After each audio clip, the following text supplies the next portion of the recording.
MNC కంపెనీలలో ఉద్యోగమే లక్ష్యమా? Engineering చదవాలనే మీ పిల్లల కలని కేజీ రెడ్డి కాలేజ్ తో నిజం చేసుకోండి. మా జీవితం మొదలైన తొలినాళ్ళలో మీ పాట, మీ మోంటేజ్లు, మీ హీరో, మీ హీరోయిన్, మీ డైరెక్షను మాకు ఇచ్చిన ధైర్యం అది. థ్యాంక్ యూ అంటే నాకు మీరు చెప్తే గుర్తొచ్చింది. I felt little emotional. నాకు ఎవరు ఎప్పుడు ఇలాగా అంటే ఆ సినిమా చాలామంది ఫ్యాన్స్ ఉన్నారు, చాలామంది భార్యాభర్తలు, చాలామంది పార్టీస్లో, మీటింగ్స్లో, పెళ్ళిళ్ళలో, రిసెప్షన్ అలా వచ్చి సార్ మీ షాక్ సినిమాకి చాలా చాలా ఇష్టం, ఈ పాట చాలా ఇష్టం, ఎంతోమంది కపుల్స్ నాకు సినిమాలు చేశాక. బట్ మీరు చెప్పించి వచ్చేసి చూసారా, ఒక రూమ్లో ఒక దిండు, ఒక చాప, I can relate my life with that. నా పరిస్థితి కూడా అలాగే. అండ్ ఆ టైంలో నేను ఇంచుమించు సినిమా ఫ్లాప్ తర్వాత అలాగే ఉన్నాను. అంటే నా భార్య ఎన్ని కష్టాలు ఫేస్ చేసింది, ఎంత సపోర్టివ్గా ఉంది అనేది నాకు ఇప్పుడు మీరు చెప్తే నాకు ఒకసారి నా డేస్ గుర్తు చేయండి. Thanks for remembering. Thank you. Sorry. Yeah.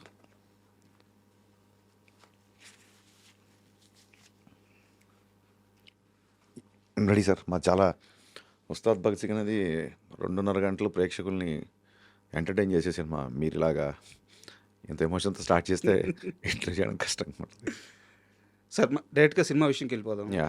Ustaad Bhagat Singh, మీ ఉస్తాద్ ఎవరు ఇండస్ట్రీలో? అంటే మీ గురువు, మీ టీచరు, మీ బలం?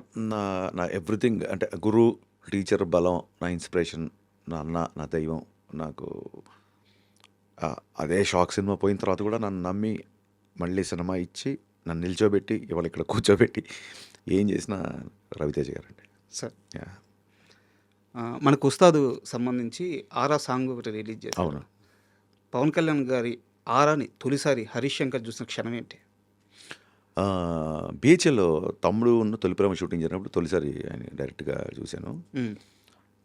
అంతకుముందు ఐ థింక్ సంజీవయ్య గార్డెన్లో అక్కడమ్మ ఇక్కడ పోయి ఓపెనింగ్ కూడా వెళ్ళాను, కానీ అప్పుడు సరిగ్గా చూడలేకపోయాను. చాలా క్రౌడ్, పోలీసులు, హడావుడి ఉండేది. ఆయన సినిమా అక్కడమ్మ ఇక్కడ పోయి ఓపెనింగ్ అక్కడ జరిగింది. సార్ బట్ బిహెచ్ఎల్లో చాలా తృప్తిగా ఒక 20-30 రోజులు పెద్ద పెద్ద షెడ్యూల్ చేశారు. 2 సినిమాలు అక్కడ చూశాను. బట్ నేను యాజ్ అ డైరెక్టర్గా ఆయన ఫస్ట్ టైం కలిసింది ఆయన ఫామ్ హౌస్లో సార్ మిరపకాయ కట్ చేయడానికి వెళ్ళినప్పుడు ఒక బ్లూ డెనిమ్ జీన్స్, డెనిమ్ ప్యాంట్స్లో ఆయన్ని ఫస్ట్ టైం చూశాను. 1.5-2 గంటలు స్పెండ్ చేశాను. అది ఫస్ట్ మెమరీ. గబ్బర్ సింగ్ సినిమాలో ఒక డైలాగ్ ఉంటుంది సార్, పసివాడు పవన్ కళ్యాణ్ అయ్యాడు అని చెప్పేసి. ఉస్తాద్ భగత్ సింగ్కి వచ్చేలాగే పవన్ కళ్యాణ్ డిప్యూటీ సీఎం అయ్యాడు. సో హ్యాండిల్ చేసే విధానం మారుద్ది. భయం పెరిగిందా, బాధ్యత పెరిగిందా? బాధ్యత పెరిగిందండి. భయం ఎప్పుడూ లేదు. ఆయన ఎవరిని భయపెట్టాడు. ఫస్ట్ ఆఫ్ ఆల్ ఆయన అందరితో సరదాగా నవ్వుకుంటూ ఉండే వ్యక్తి. ఆశ్చర్యం ఏంటంటే అప్పటికి ఆయన ఏం మారలేదు. ఆయన చుట్టూ ఉన్న ప్రోటోకాల్ మారింది అంతే. సో డెఫినెట్గా రెస్పాన్సిబిలిటీ ఉంది. చాలామంది అన్న ఐటమ్ సాంగ్ అంటుంటారు. ఈ డిప్యూటీ సీఎం ఒక ఐటమ్ గా వెనకాల డ్యాన్స్ చేయడం ఆలోచించండి రా బాబు మీరు కొంచెం. అది అలాంటి కొన్ని కన్సర్న్స్, కొన్ని రెస్పాన్సిబిలిటీస్ తీసుకున్నాం. మీరు సాంగ్స్లో చూస్తే కూడా ఈవెన్ ఆయన బ్లాక్ బ్లేజర్లో అంత డ్యాన్స్ వేసినా సరే దాంట్లో యువతకి ఒక మంచి మెసేజ్ ఉంది.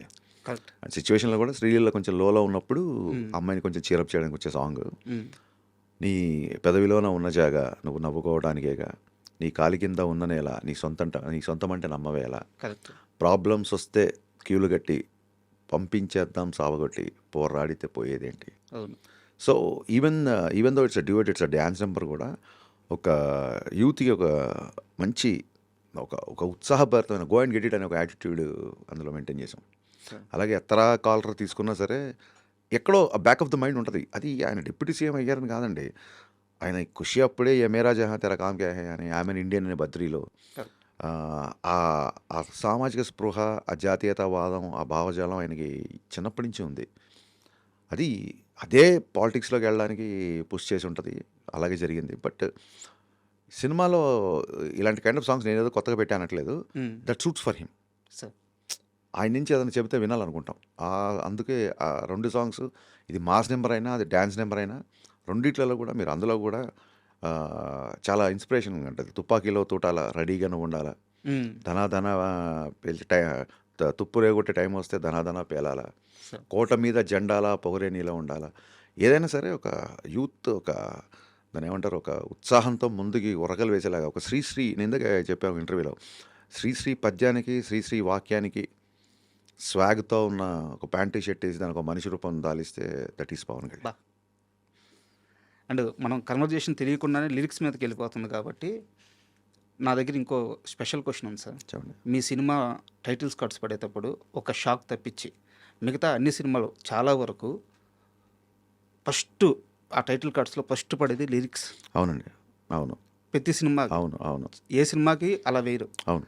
ఎందుకు అంత ప్రత్యేకంగా లిరిక్ రైటర్స్కి మాత్రమే అంత మొదటి స్థానం ఇస్తున్నాను? ఏం లేదండి, నాకు సరస్వతి ఉన్నవాళ్ళు ఎవరైనా సరే నేను సాష్టాంగ నమస్కారం చేసి మోకరు వెళ్తాను. అందులోనూ నాకు చిన్నప్పటి నుంచి నాన్నగారు తెలుగు టీచర్ అవడం వల్ల చిన్న పుస్తకాలు, సాహిత్యం టచ్ ఉంది. నా ఆఫీస్లో నా పూజ గదికి ఒక పక్క ఇళయరాజా గారు, ఒక పక్క వేటూరు గారు ఉంటారు. అంటే దేవుళ్ళు డైరెక్ట్గా మనతో ఇంటరాక్ట్ అవ్వలేక సంగీతం రూపంలో రాజా గారిని, సాహిత్యం రూపంలో వేటూరు గారిని మనకు పంపించారనేది నా ప్రగాఢ నమ్మకం. నేను అదే ఇల్యూజన్లో ఉంటాను, నేను అదే ట్రాన్స్లో ఉంటాను. అదే నన్ను ముందుకు తీసుకెళ్తుంటుంది. అదే నాకు అంటే ఇప్పుడు మీరు అన్నారు చూసారా, షాక్ సినిమా లిరిక్స్తో మీ యొక్క దాంపత్యం స్టార్ట్ అయింది అని. అలాగ నాకు నేను ఎప్పుడు లోలో ఉన్నా లేదా ఎప్పుడు నాకు ఎనర్జీ అవసరమైనా నాకు ఏదో రూపంలో చూడండి, ఒక భగవద్గీత తీస్తే ఒక శ్లోకం మనని గైడ్ చేస్తుంది అంటారు చూసారా, అలాగే ఏదైనా పాట పెడితే నాకు వేటూరు గారు గైడ్ చేస్తారు నన్ను.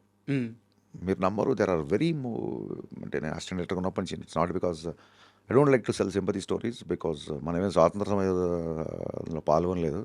నేను డైరెక్టర్ అవ్వాలని, కమర్షియల్ సినిమాలు తీయాలని, నేను పేరు సంపాదించాలని వచ్చాను. కాబట్టి మన కష్టాలు, మన స్ట్రగుల్స్, మన పిటి స్టోరీస్ అంత వాల్యూ ఉంటుందని అనుకోను. బేసిక్గా మనం దేశ సేవలో పాల్గొని లాఠీ దెబ్బలు తిని జైలుకి వెళ్తే దాన్ని త్యాగం అంటారు తప్ప, నేను 2 రోజులు తినలేదు, 3 రోజులు పడుకోలేవని నేను చెప్పుంటాను ఇమ్మెచ్యూర్గా. బట్ ఇవన్నీ అయింది నువ్వు డైరెక్టర్ అవ్వడానికి, నువ్వు ఏదో సైంటిస్ట్ అవ్వడానికో దేశానికి ఏదో ఉపయోగపడమని కాదు. So I don't believe that.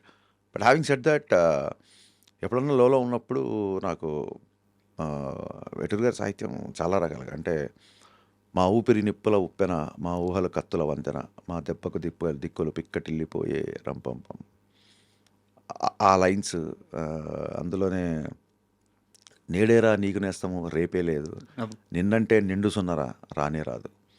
చిన్నప్పటి నుంచి ఇలాంటి బాగా వినడం మూలంగా, తెలుగు మీడియం స్టూడెంట్ అవ్వడం మూలంగా నాకు ఎస్పెషల్లీ మాటలంటే నేను రాయగలుగుతాను, కానీ లిరిక్స్ రాసేవాళ్ళు అంటే నాకు చాలా గౌరవం. అందుకు లిరిసిస్టుల పేర్లు నాకు ఇప్పుడు ముందుంటాయి. Super sir. అండ్ ఈ 2425 కారు ఫ్యాంటసీ అని సార్ మీకు? ఏం లేదండి, బిహెచ్ఎల్ శ్రీనివాస్ గారు కానీ నేను థియేటర్ చేసినప్పుడు నాకు ఒక సన్నిహితుడు. And for more videos, Please subscribe to iDream. Please subscribe to iDream. Please subscribe iDream. And please subscribe to iDream. For more videos, subscribe to iDream. please like, share and subscribe to the channel. Congratulations, iDream. Subscribe to iDream. Subscribe to iDream. So subscribe to iDream Media. ఐడ్రీమ్కి, iDream team అందరికీ huge congratulations. Please subscribe iDream Media. Please subscribe to iDream. Subscribe iDream. Please subscribe to iDream. iDream అంటే నా కళల ఛానల్ను subscribe చేసుకున్న నోరు తిరుగుతలేదు, మీరైతే గంట గుర్తు కొట్టండి. For more such videos, please subscribe to iDream. Subscribe to iDream. Please subscribe to iDream. Please subscribe iDream Media. Please do subscribe to iDream. Please subscribe to iDream Media. For best entertainment and information,